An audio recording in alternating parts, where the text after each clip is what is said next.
Welcome to IMD's Industry Insights. We'll be right back. Before we get started, I wanted to remind you to hit that like button. While you're at it, if you want to subscribe to our podcast, hit that button in the bottom right corner there, and that will get you subscribed. We do appreciate you being here. Let's get started. John Meyer. I'm one of the manufacturing industry leads at Travelers Insurance.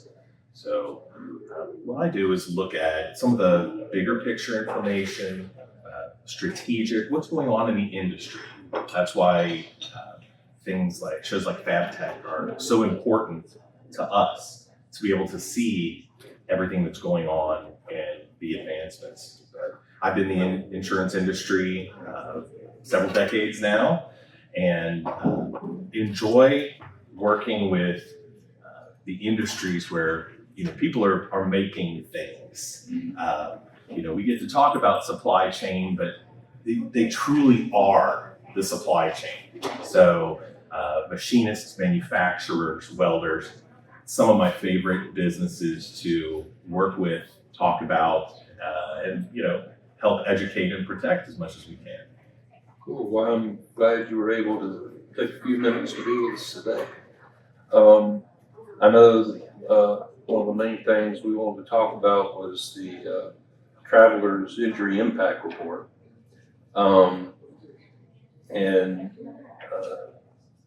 That report, I believe, states that the average that a worker is out due to an injury 7 to 4 days, and that's up a little bit.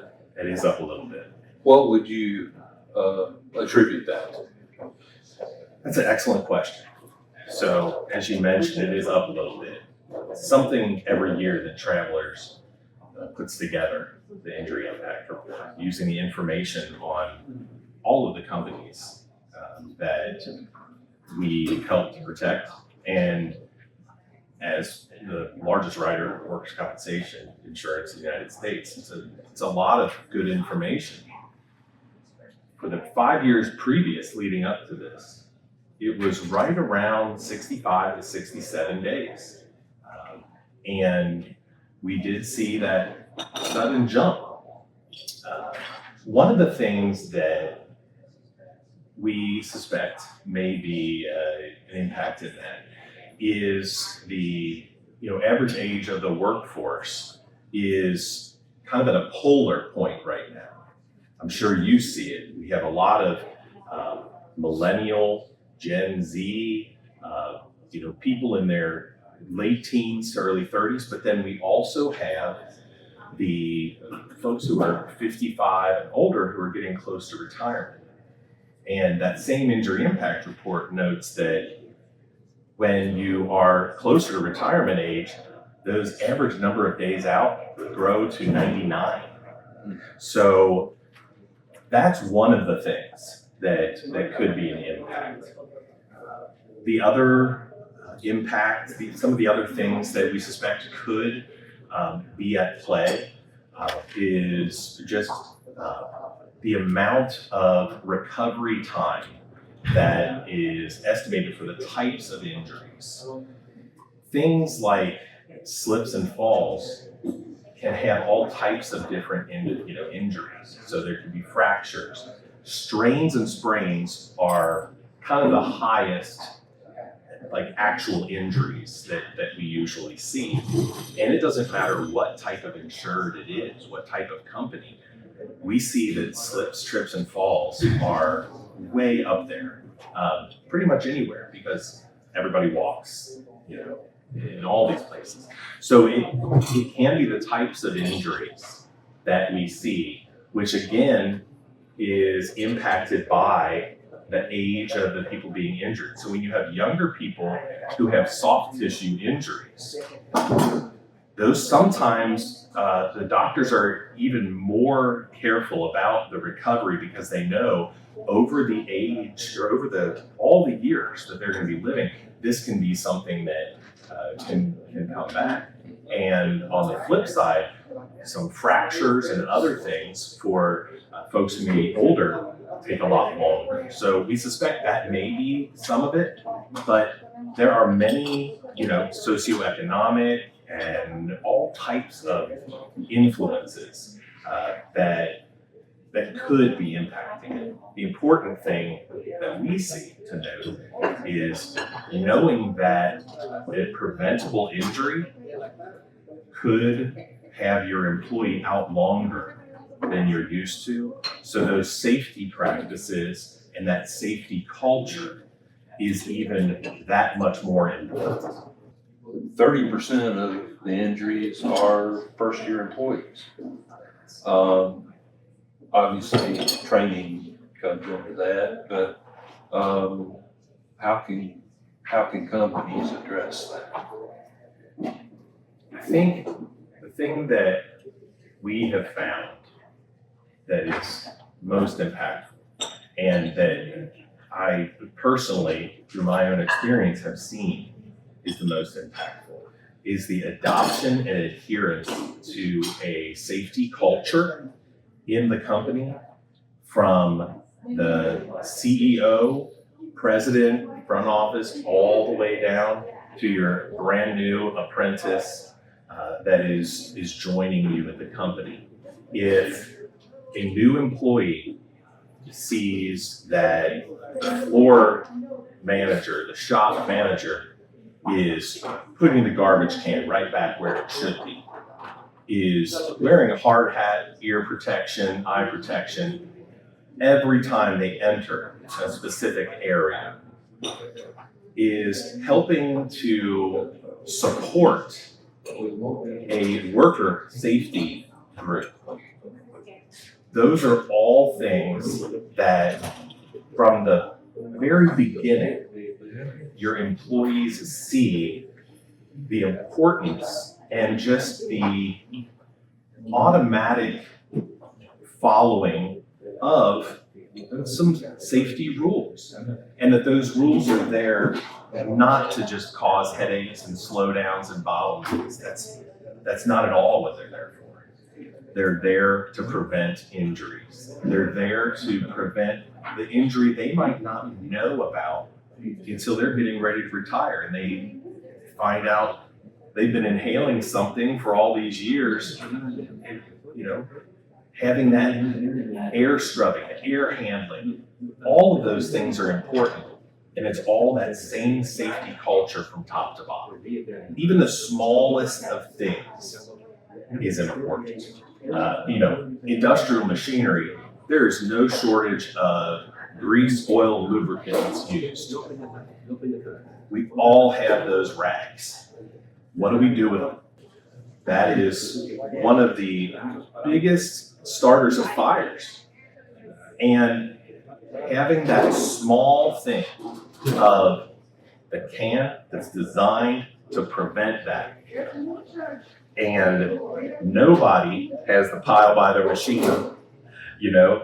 Those are those things that your workers see, and they see the key employees doing it, and they see the ownership doing it. That's one of the biggest things that they can do, other than just having the rules. It can be hard, but the longer someone's working on the job, they get to know, okay, this is the place I'm probably going to get hurt. But it is bigger than that.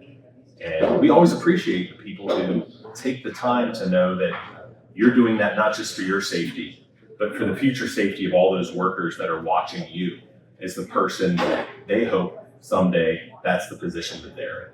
There was a significant increase in injuries to the over 60 crowd. Yeah. I know a lot of that's probably due to the fact that there's a lot more over 60 in the workforce. That is true. But what can companies do to help that aspect? Excellent question. So, of course, first thing is what we've talked about already, the safety culture, because it applies there. But knowing that our bodies, as we get older, can't do all the same things. Now, that doesn't mean we have all of the younger employees all of a sudden flipping beams when maybe we should have a machine to do that. But for older employees, being mindful of repetitive motion, repetitive tasks. when we think the word ergonomics, all of us probably think about that sticker that comes on a computer monitor when you buy it that says it should be set right at the top. But ergonomics are in every aspect of every job that you do. Bending, lifting, twisting, deslagging, all that stuff involves ergonomics. And our risk control specialists that work with all of our insureds are always looking for the things that we can do to make processes safer and have less wear and tear. Because as we age, there's a much lower bar when it comes to how severe of a movement, a contusion, could cause that larger injury. So being mindful of how we are doing the processes that have to be done.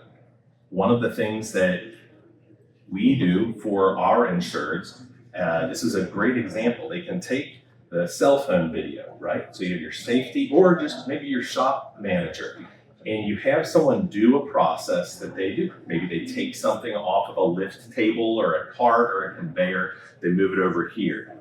Maybe they have something that needs to be bolted in, but you have to have two hands holding it up and someone else is doing it, or one hand and then so you can take a video, send it in, and our ergonomists will actually review that with the help of some AI analysis that shows, the color codes the joints, the reach, the bending, and then can say, you could adjust your work area if you bring this area just over a little bit. If you could have a riser or a gentle slope to the floor and then the part's a little bit lower, then they're holding close and out instead of up. All those kinds of things can help the aging workforce protect their body from repetitive or some type of serious one-time injury. You were talking about ergonomics and that the service that Travelers provides there with the AI sounds pretty cool.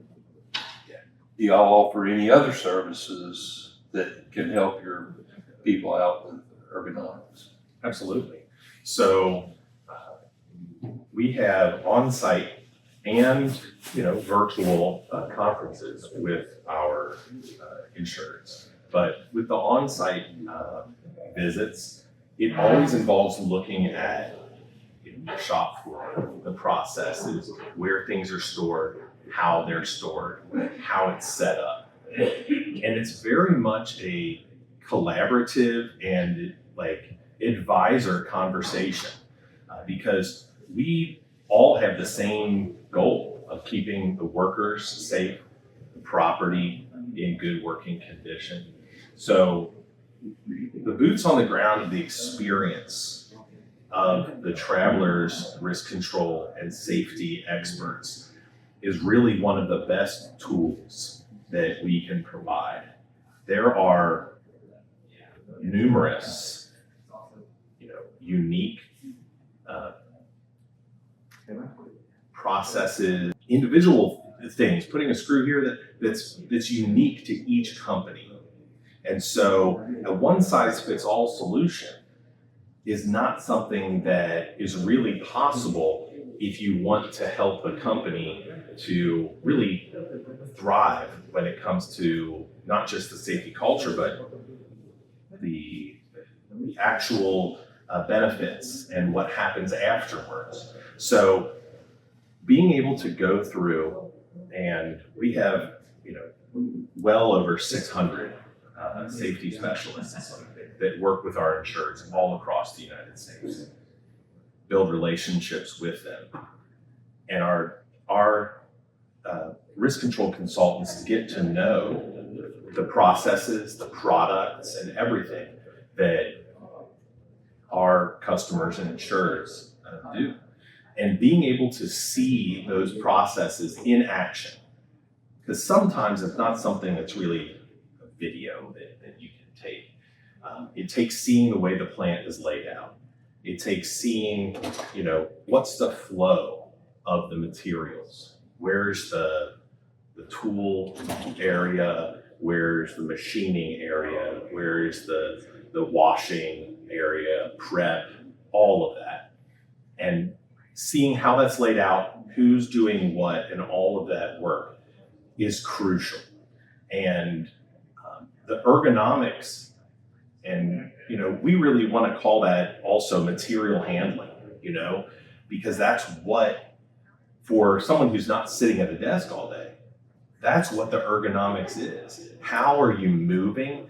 Where's your body? What the lift points are. So looking at the lift tables or lift carts that you're using, any conveyor that you may use, looking at the position and use of gantry cranes that you may have in your shop. Those are all very important, and the Travelers risk control specialists are excellent at knowing how that whole picture fits together and can give you tailored solutions to help you. And many times that is saying, keep up the good work. You guys are a great shop. And then providing information on some of the other, things that we do, like the air quality testing that we provide as a value-added service, the sound hygiene. A lot of us don't think about that, but industrial machining, you may have a quieter shop that does stuff, but some of them are quite loud. So understanding what the noise level is, how the insulation is around those areas, the ear protection that's required. While they're not exactly ergonomics, they all work together to provide that holistic suite of services that Travelers can help with. When they're talking about improvements that can be made, do they have specific vendors that they recommend, or they just say you need this, go find it? Usually what we do is we provide very specific guidance about the types of services, materials, products that may help. There are some vendors that Travelers does have a relationship with, but it's not a situation where that's the norm. Yeah. What I was trying to think of was an example where it really is an exclusive. Usually the relationships we have, it might provide a discount sometimes for maybe one of the solution providers that might be the only one that does it. So the customer is going to end up going to them anyway, but we've maybe established a little bit of a relationship.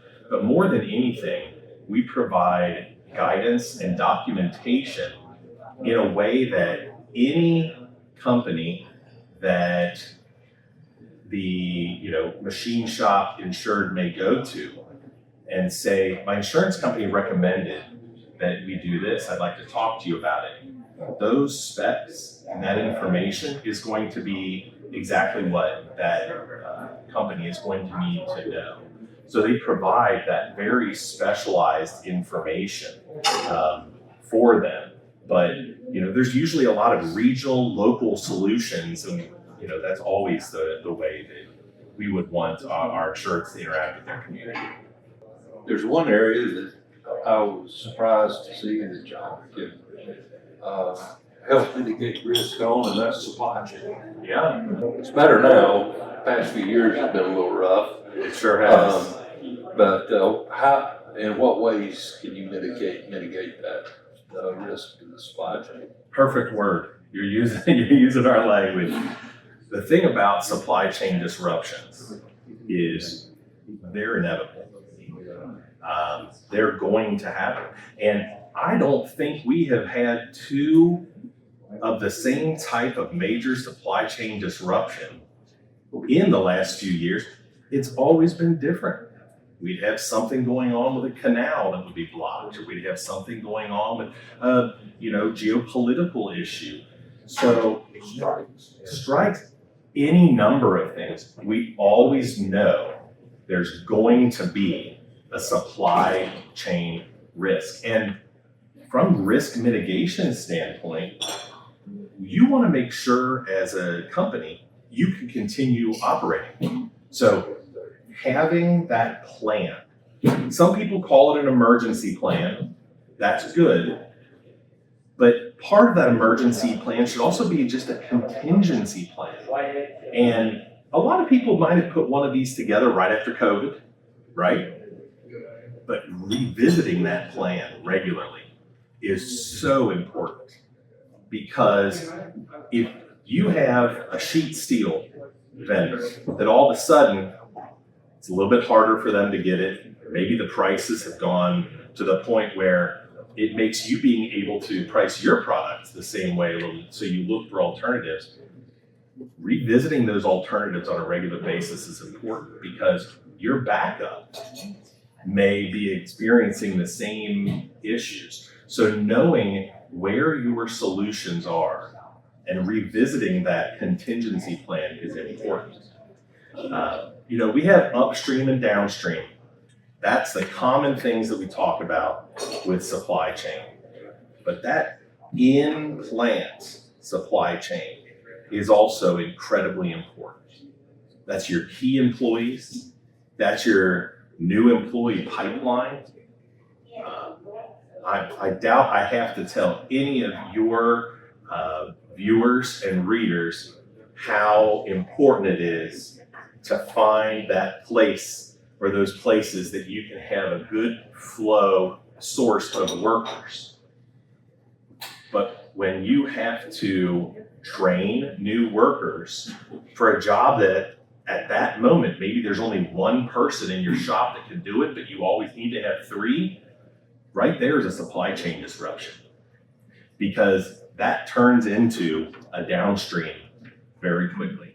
So it all comes full circle to what we were talking about before, but also there are the everyday supply chain things to think about. Ensuring the shipments, ensuring your equipment that you are shipping out to the customers, knowing you're using the right type of over-the-road carrier or common shipping partner. All of those are extremely important things to consider when you're looking at your contingency plans for any type of supply chain disruption. So it's recommended that that is revisited as often as possible, but at least once a year for sure. How does the supply chain pressure test, how does that help the shops identify the problem areas?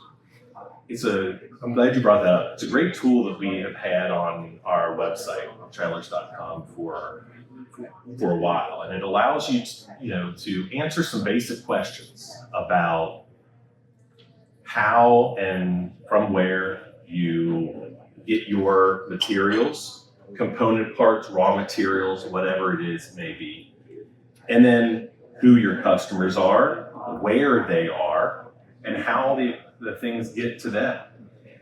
By taking that information and comparing it with all of the data that we have on where we've seen disruptions, where the concerns may arise when you answer a certain way, it tailors specific things for you to think about as an industrial machine shop who needs to bring in raw materials and component parts and ship out their finished goods.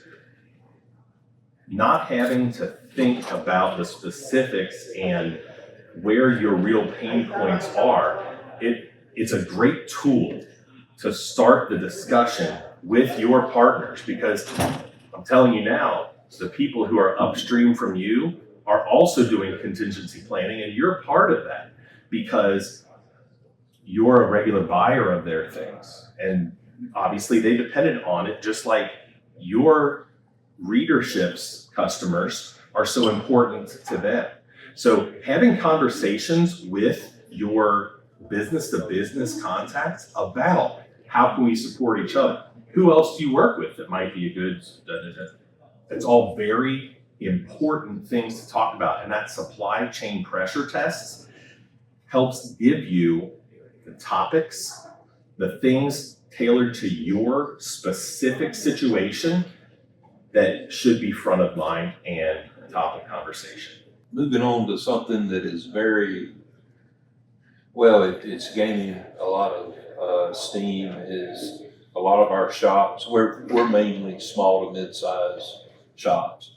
More and more as the newer generations, because most of them are mom and pop, so as the new generations come in, they're moving to ERP and a lot of online type operational software, that type of thing. So cybersecurity, whether they know it or not, cybersecurity is going to be very important to them. What are some of those risks and how can they protect themselves? You know, manufacturers are regularly among the top 2 or 3 targets for ransomware attacks, which is one of the types of cyber incidents. But I think your point of some of the younger generation bringing some of the things to the forefront, it's a good thing because those conversations can be had. Anywhere that a company connects to the internet is obviously a well-known cyber risk entry point. So recognizing those points is very important, and making sure that there's a kind of unified approach across the board. Sometimes we'll say, we'll use multi-factor authentication, right?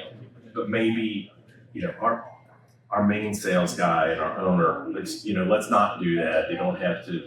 It only takes that one time, and it won't be their fault. The technology used by any bad actor is not going to be an old technology. They're looking ahead, right? The good news is there are some simple things that can be done. And again, Travelers is regularly providing this type of advice. Your independent insurance agent is providing this type of advice through Travelers as well. But recognizing where those points are and putting together protocols that will protect from that single entry, because it only takes one place. That's what's important. So saying we're not going to hook up any cord, thumb drives, phones, to a USB, because there's welding, the power plants that you have that'll have a USB thing and says, hey, you can power it from here. Great. But then you're in the shop and maybe a CNC machine has the same kind of thing. But that might be connected to a central computer that might be connected to something else. All it is plugging something in and you don't even know, and it's not your fault. So having those rules to follow and doing what you can as a company to make it easy for them to follow. The great thing is, companies, some of the larger tech companies have affordable or even free multi-factor authentication things that you can do for logins. So every time you log into your email, if you add that in, the intrusion rate drops so dramatically. But recognizing that the advancements in technology is good, but it comes with certain risks that you just need to mitigate. Having the rules around what's connecting to the internet, how we're connecting to the internet, having our Wi-Fi systems closed off, password protected, all of those things. Your independent insurance agent can help provide some fantastic advice on how to do that, as well as Travelers Risk Control, that same department that deals with industrial health And ergonomics also talks about cyber hygiene. Staying on that tech line, Yeah. again, as the younger or a younger generation is coming into management of these small and mid-sized shops, they're slowly but surely heading toward that industry 4.0 Yeah. high-tech automation and lights out and stuff like that. Absolutely. What are some of the risks there, and how can they mitigate those? So some of the risks are similar, but some of the risks are the same type of risks that we faced 30, 40 years ago as certain things started to shift over. When you saw a move away from as many first, second, and third shift, and you're moving more towards the daytime, all those kinds of things. The important thing is knowing those vendors you're working with to bring more tech into the shop and getting the information from them about what are the potential vulnerabilities of this product. What are the types of things that connect to this product and control it?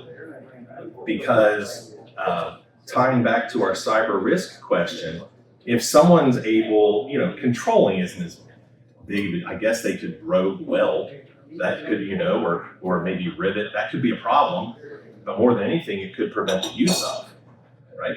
So having that company that you trust provide you with that information about where are the vulnerabilities and then what are the safeguards that you have put in place on this machine. Much like the physical safeguards that we don't want to remove from a press brake or a pipe bender, right?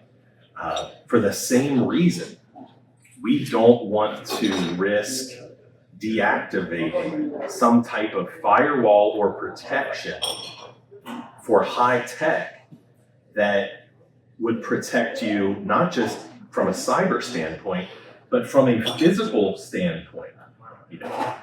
The number of robots we see, on the FABTECH floor. 4 years ago, maybe 1 out of every 10 welding booth would have a robot. It's at least 95% now. So with the change coming in, there is the necessary step that needs to be taken of what's the best way for me to introduce this? How do I introduce it safely into the environment here? How do I introduce it safely to my employees? Cobots have inherent speed limitations on them, as opposed to some of the other robots that, are programmed specifically. But there are certain things you can do that may allow the cobots to move a little faster, but those limitations are there for a reason.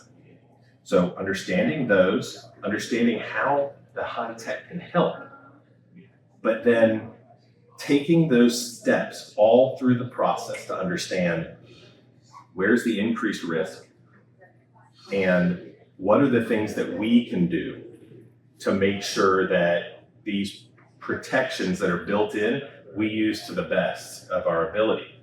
And working with your insurance agent and hopefully, if with your travelers, your risk control consultant, but no matter who you're insured with, working with the loss control, risk control, industrial hygiene and specialists, that's what they do every day. And they can provide you with good, helpful, actionable advice that can help you make decisions on the type of equipment and the types of ways that you can protect yourself as you move towards that industry 4.0. And now I keep wondering when 5.0 is going to be entered in terminology, because what was advanced manufacturing, I think, is now just manufacturing. So now what's advanced? To me, that's what I spend my time at FABTECH looking at. What's that next thing? Someone would like to get in touch with travelers to get more information about what we've discussed. What's the best way to do that? The best thing to do is to go to travelers.com. There are parts of that website that provide all types of information for every type of business, all the way down to metals manufacturing, and have links to those things that we talked about before. The the stress tests that we had, the information that we have on advanced manufacturing and the white paper that we put out on that. Some information on the injury impact report. And they can look at how it specifically impacts manufacturers. And if you want to see where your closest independent insurance agent is that represents Travelers Insurance, you can see that right there as well on travelers.com. Sounds good. John, I appreciate you being with us. And hope you have I know there's just one more day tonight, thank goodness, but hope you've had a good show. We'll have a good show. We have. Thank you very much, Brian. I really appreciate the time. Thanks a lot.